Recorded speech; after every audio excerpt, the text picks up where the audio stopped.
Bonjour à tous, j'espère que vous allez bien. Nous nous retrouvons aujourd'hui pour l'analyse de Google.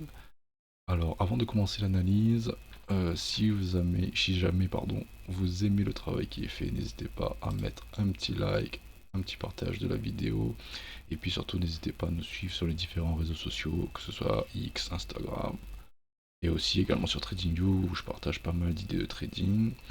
Par ailleurs, nous avons aussi un blog sur lequel je partage pas mal d'articles sur le monde de l'économie, la macroéconomie.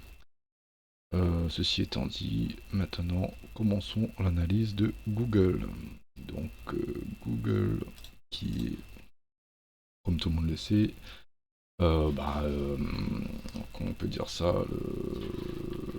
un site de recherche, on peut dire ça, une plateforme de recherche du même style que Yahoo. Il y a eu quoi encore comme moteur de recherche? Enfin, c'est un moteur de recherche, voilà le mot que j'ai cherché. Donc, Google, c'est le plus grand moteur de recherche que tout le monde connaît à travers le monde. Dans le même style, nous avons Safari par exemple pour Apple. Non, alors Safari c'est plus un navigateur. Moteur de recherche, nous avons Yahoo. Nous avons aussi Brave aussi. Donc voilà. Pas beaucoup de moteurs de recherche. Il y a Mozilla aussi qui a son propre moteur de recherche et son propre navigateur. Donc voilà, Google, qui est Alphabet maintenant, est l'un des plus grands moteurs de recherche dans le monde. Mais on va voir aussi que Google, ce n'est pas que ça. Google, c'est aussi également... on peut voir que Google, ici, on est enfin un petit peu de recherche sur Wikipédia, on peut voir que Google, c'est Android, AdSense, c'est les pubs, c'est également YouTube, après c'est Google Maps, Gmail, c'est Drive, c'est Google Play, etc., etc. Et Alphabet, maintenant Google c'est Alphabet, donc c'est un groupe on va dire un peu plus large. C'est aussi l'IA, c'est des ventures, donc c'est des capital risques d'investissement, c'est Glass, Loon, enfin voilà. Google maintenant, enfin Alphabet, Google, on va rester sur Google pour cette vidéo, c'est en fait plein de choses. Ce que j'aime bien aussi faire quand j'analyse une action, en fait qui est le PDG de Google. Donc en regardant un petit peu l'analyse financière de Google, le rapport financier de Google, je peux voir que c'est Sundar Pichai, le PDG de Google. Donc quelques petites recherches sur lui. Donc on peut voir que Monsieur Pichai est chez Google depuis 2004. Et chez Google depuis 2004. Donc ça fait 20 ans qu'il est chez Google. Donc chez Google, on peut voir qu'il a dirigé pas mal de, on va dire, si je peux dire, un certain de services de Google, comme Google Search, Google Toolbar. Après en 2011, il a travaillé dans le service Chrome, Google Suite, Gmail, Calendar, Drive, etc. Donc c'est quelqu'un qui est chez Google depuis très très longtemps. Donc ça veut dire qu'il a l'ADN de Google en lui et du coup il a la vision de développement de Google. Il est chez Google depuis un moment, donc il a ça dans le sens, si on peut dire ça ainsi. Et on peut voir aussi qu'il est devenu PDG de Google en 2015, donc ça fait presque 10 ans qu'il est PDG de Google. Donc tout ça c'est très positif. Qu'on ait un dirigeant comme ça c'est Google, ça change pas. Voilà, ça fait 10 ans que c'est le même gars. C'est un gars qui est là depuis 2004 dans la boîte, donc il est imprégné de Google. C'est très positif tout ça. Ensuite, qu'est-ce qu'on peut dire de Google? Google, c'est aussi, en regardant un petit peu, c'est la quatrième capitalisation du Nasdaq, et je crois de tous les marchés confondus. Et voilà, tous les marchés confondus, effectivement, tous les marchés confondus. Google est la quatrième capitalisation mondiale. Donc c'est énorme, Google c'est énorme. Maintenant, si on passe au rapport financier de Google, si on regarde un petit peu dans les détails, on peut voir que Google, déjà dans un premier temps, Monsieur Pichai nous indique que une performance solide hein, de ce semestre, enfin de ce trimestre, parce que là on est sur le rapport du deuxième, comment dire, deuxième semestre 2024, soit le premier semestre 2024. Je sais pas si c'est clair ce que j'ai dit. En tout cas, c'est on analyse, on met en analyse, enfin on met en exergue le premier semestre 2023 et le premier semestre 2024 et on le compare. Donc là, c'est bien le rapport du second semestre, second trimestre 2024, donc le premier semestre 2024. J'espère que c'est clair. Donc, si je reviens à ce que dit le PDG, donc performance solide de Google avec une forte dynamique dans la technologie du cloud. Donc c'est cette technologie-là qui, a priori, serait à l'origine de la force de Google ce semestre-ci. On peut dire également, on va dire, la personne en charge des investissements et on va dire de la gestion comptable informe que Google a augmenté ses revenus de 14% euh, comparé au semestre dernier. Donc c'est énorme.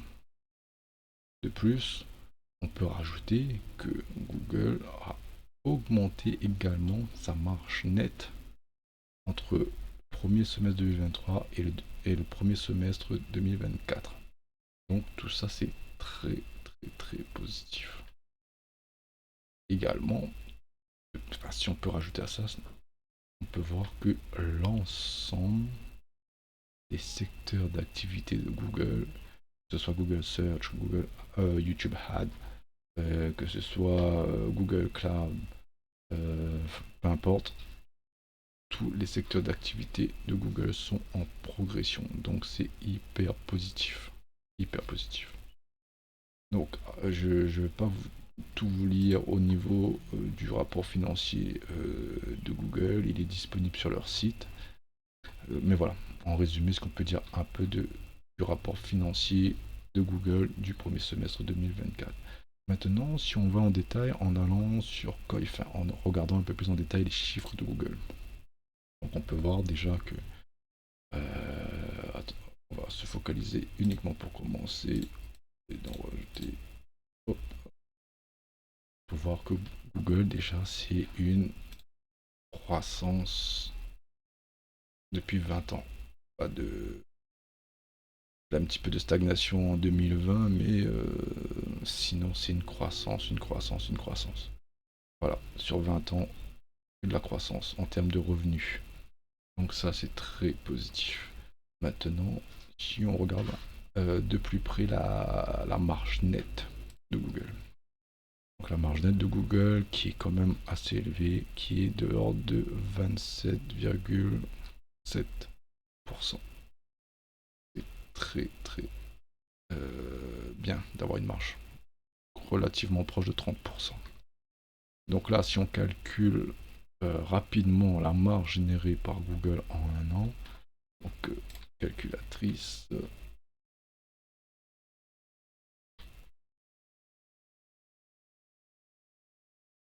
donc nous allons prendre 339,86 millions fois le taux de bénéfice, on va arrondir à 70. Ça nous fait une marge nette de 94,14 milliards de dollars. Alors, on va noter tout ça. Alors, on prend Google. Donc là, ici, on est en graphique annuel. Hop, on va noter ça ici. Donc, on a dit. On va mettre ça en blanc peut-être, c'est un peu plus visible. Ok, donc on a dit le CEO présent depuis longtemps. On a vu qu'il travaille chez Google depuis 2004 et qu'il est le CEO de Google depuis 2015. Donc ça fait très longtemps qu'il est là, présent depuis longtemps.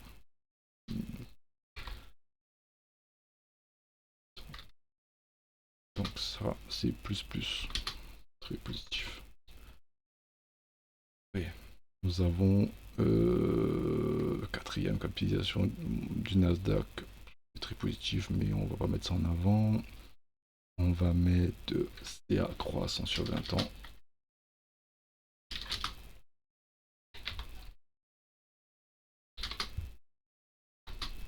Même pas un petit palier de repos, hein, ça n'a fait que d'augmenter. Donc ça c'est très positif. Et on va noter BNF net. Annuel 94,14 milliards. Voilà. Ok. Alors, ensuite, nous allons regarder.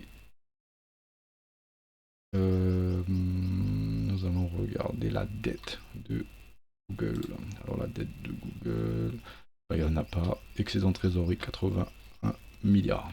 Donc, ça c'est très positif. Donc, ça, nous allons faire. Et hop, excédent de trésorerie. Non, pas de dette. Pas de dette. Pas de dette plus excédent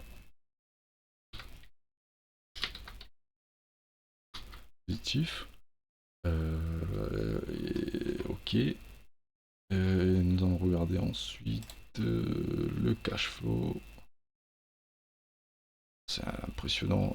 Nous avons pas de dette, donc nous avons un excédent de trésorerie à 81 milliards. Nous avons un cash flow, un free cash flow de 55 milliards. Donc voilà, donc en gros en fonds de trésorerie c'est 81 plus 55 milliards. Si on fait ça, et 81 d'excédent plus 55, 82. Donc en gros, Google a 136 milliards en fonds de roulement. C'est juste incroyable. Si on ramène ça au revenu réel, 86, ça veut dire qu'en gros, Google a 40% de son revenu en fonds de roulement. C'est voilà, juste incroyable. Franchement, ça veut dire que c'est une entreprise très bien gérée, qui génère des revenus, qui n'a pas de dette, qui a un free cash flow énorme. Donc voilà, et pour moi tous les feux sont ouverts sur cette entreprise. Donc on va noter ça. 40% de revenus. On va mettre l'équivalent de 40%.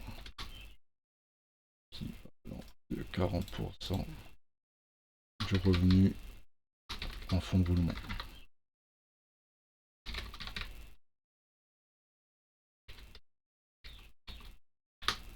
Et ça, c'est hyper positif. Ok, donc les fondamentaux chez Google, on a de très bons fondamentaux chez Google. Maintenant, on va essayer de répondre à la question. D'accord, Google a d'excellents fondamentaux, mais à quel prix acheter Google? Quel est le juste prix pour Google? Alors, pour répondre à cette question, nous allons prendre un indicateur qui est assez connu, qui est le Price Earning Ratio, le PER. Donc, savoir que si je vous écris ça, donc le PER, c'est égal. Alors, le PER, c'est égal au cours de l'action, donc le prix qu'on voit là, divisé par les bénéfices par action. Par action. Donc en gros, pour trouver le juste prix, je vais devoir multiplier les bénéfices par le PER et le diviser par son nombre d'actions. Et ça me donnera, on va dire, le prix en fonction de ce ratio, le PER. Mais maintenant, la question c'est quel PER prendre pour savoir quel est le juste prix. Alors pour ça, nous revenons sur Coifin. Donc sur Coifin, j'ai déjà mis. Donc là, c'est le PER, le fameux Price Earning Ratio. PE, Price Earning. Donc là, on peut voir qu'en moyenne, Google s'échange à 36 fois, 37 fois les bénéfices. Donc là, on a eu un gros pic ici. On pouvait jusqu'à 224 fois les bénéfices. Énorme. C'est baissé. Bon, voilà, en gros, on va osciller entre. On va mettre entre 75 et 19. C'est énorme. Donc, moi, je vous propose de faire le calcul pour un PER de 15, un PER de 20 et un PER de 30. Voilà, on va aller comme ça. Sachant que la moyenne, elle est à 37. Donc, on va être en dessous de la moyenne avec l'ensemble de nos calculs. Mais c'est pas grave. On va aller là-dessus. Donc, alors, si je continue à écrire.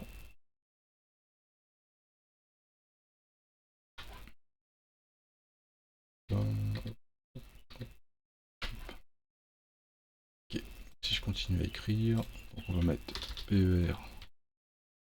Pour un PER de 15, on calcule le prix. Pour un PER de 20, on va calculer le prix. Et pour un PER de 30. Ok, alors, si je commence par 15, donc nous avons dit 94,14 milliards de bénéfices. Donc 94, 14. Alors 94,14 milliards de bénéfices qu'on multiplie par 15, parce que c'est le PER que nous allons utiliser, que nous allons diviser par le nombre d'actions. Alors, il faudrait soustraire ça avec la dette, mais comme nous l'avons vu, la dette elle est positive. Donc, moi je propose de ne pas tenir compte de la dette dans le calcul du prix. Effectivement, si nous devons rajouter la dette, en fait le prix serait survalorisé à mon sens. Je préfère faire le calcul sans la dette. Alors, nombre d'actions en circulation, donc on recherche sur TradingView, donc on tape nombre d'actions en circulation. Donc là, alors pour peut-être passer à notre échelle de temps, alors 12,29 millions. 12,29 millions. On divise ça, c'est pas 12,29 milliards, pardon. Hop. Donc ça nous fait 114, allez, 115 $. Un PER de 15. On tape pour un PER de 15. 115. Donc là maintenant on refait le même calcul avec le PER de 20. Donc, alors, on reprend 94,14 fois 20 cette fois-ci, divisé par le nombre d'actions en circulation, ça nous fait 153 $.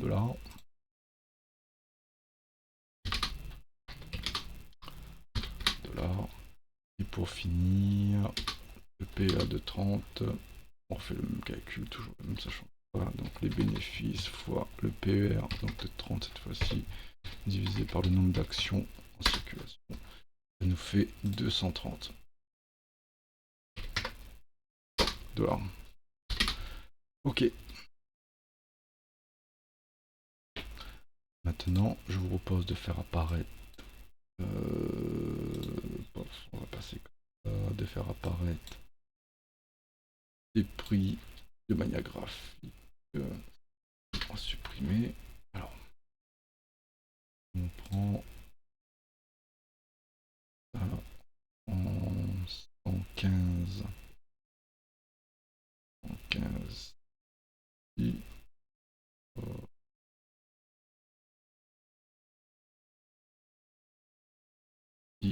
Donc ça, on va mettre PER2. Donc ça, c'est PER15. C'est-à-dire le prix calculé en fonction du price earning ratio à 15.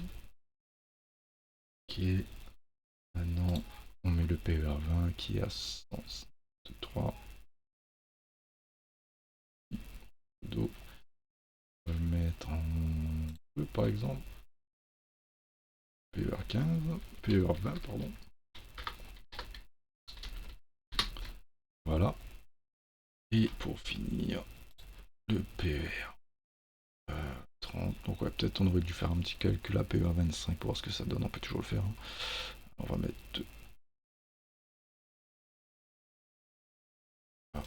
230, donc on va mettre ça en rouge. Donc ça c'est PER 30.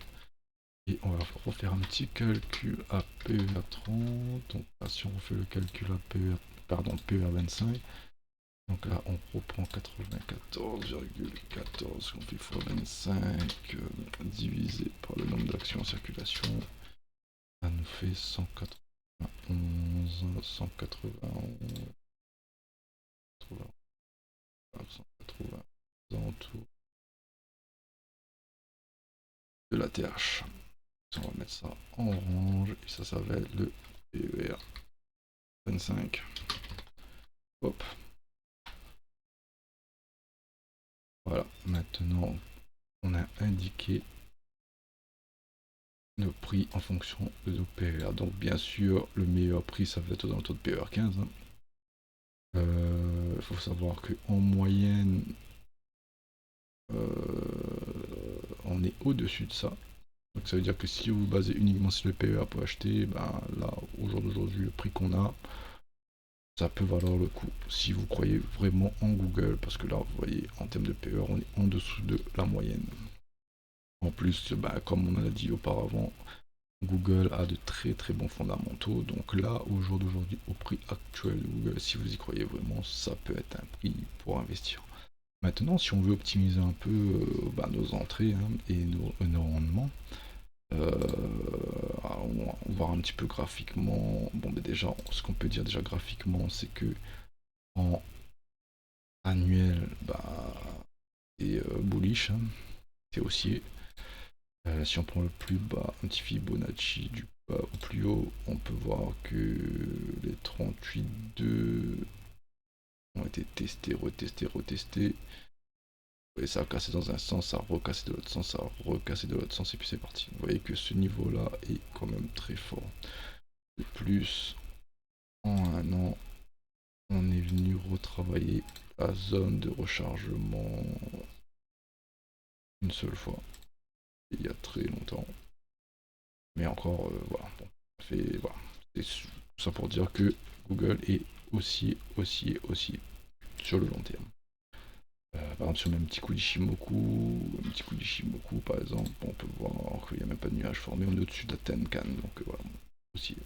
Maintenant, si on passe à une temps inférieur, donc en mensuel, donc déjà là, on peut voir qu'en mensuel, ce qui est assez marrant, c'est que en mensuel, il y a un range qui s'est un peu établi. On va dire ce plus haut qui est la TH est un des plus hauts mensuels et ce plus bas mensuel. 2024, non, 2024 il y a eu ce plus bas là, mais bon, on va dire ce dernier semestre. Donc on peut voir que là, le prix range entre le PER25 et le PER20. Enfin, le prix qu'on a désigné à ces price earning ratio là. Voilà, c'est assez marrant pour le noter. Donc quand on est dans un range, bah, le but, on dessine un range, hop. Ici, donc le but du range c'est d'acheter ici, la zone verte, et bah, de revendre le plus haut si vous voulez faire des placements à moyen terme, court moyen terme. Là maintenant si on passe en weekly, donc on peut voir que le range ici et ici, donc là ici, en plus ça converge, hein, donc là on a un price earning ratio assez faible qui est à 20. Moi personnellement 20 c'est un peu mon seuil voilà, psychologique. Au-dessus de 20 pour moi c'est trop, en dessous de 20 c'est nickel. Donc là il y a une confluence entre le prix qu'on a désigné en le calculant avec ce price earning ratio de 20 et le bad range on va dire weekly mensuel. Ici pour moi c'est une excellente zone d'achat. On peut mettre ici zone d'achat pour moi. Hop. Ici c'est une bonne zone d'achat, donc bad range. Maintenant si on veut optimiser, il faudrait que en gros Google vienne chercher son plus bas de 2024 qui est ici, qui ce serait pour moi un excellent point d'entrée. Donc Tôt ou tard, je pense que ce niveau-là va être retravaillé. Donc ça, c'est le plus bas annuel. Le plus bas annuel qui ici, voilà, qu'on a identifié. Donc voilà. Si un jour ce point-là est retravaillé, c'est un excellent point d'entrée. Et après, comme je vous ai dit, vu que là on est dans un range, ce bas de range serait une très bonne opportunité. Maintenant, si on trace, un Fibonacci, la dernière impulsion,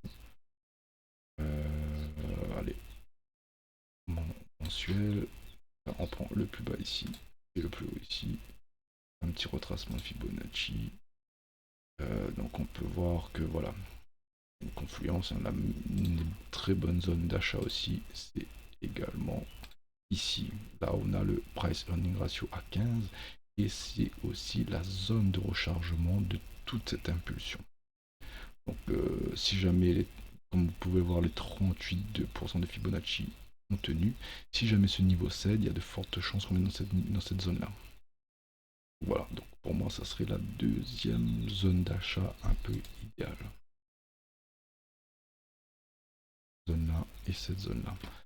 Maintenant, en termes de management de risque, moi ce que je vous préconisais, donc imaginons vous avez 1000 dollars à mettre sur Google, bah, vous y croyez fort, vous avez fait votre analyse graphique un peu comme, enfin votre analyse fondamentale et graphique un peu comme moi. Moi ce que je ferais c'est que ben voilà, si je crois fort à Google, ben, peut-être mettre 200 € ici par exemple, ici remettre 200 €. Et ici, ben, 200 ou 300 €. Et si jamais ça baisse, ben voilà, mettre, je sais pas, 400 €. Ce que je veux dire par là, c'est que plus l'action baisse, plus on se rapproche du PER 15, ben c'est là que vous mettez votre plus grosse somme. Parce que ici, imaginons ici, vous mettez vos 1000 € d'entrée ici et que l'action, elle baisse, ben en fait, votre portefeuille sera en perte. En perte, en perte, en perte. Et imaginons vient jusqu'à sa zone de rechargement et puis ça repart. C'est-à-dire que là, toute cette descente-là, vous avez perdu. Donc moi, il y aurait deux zones sur lesquelles on serait investir, ce serait ici, parce que bon, voilà, la meilleure zone, on est à un milieu de range, c'est pas le meilleur endroit.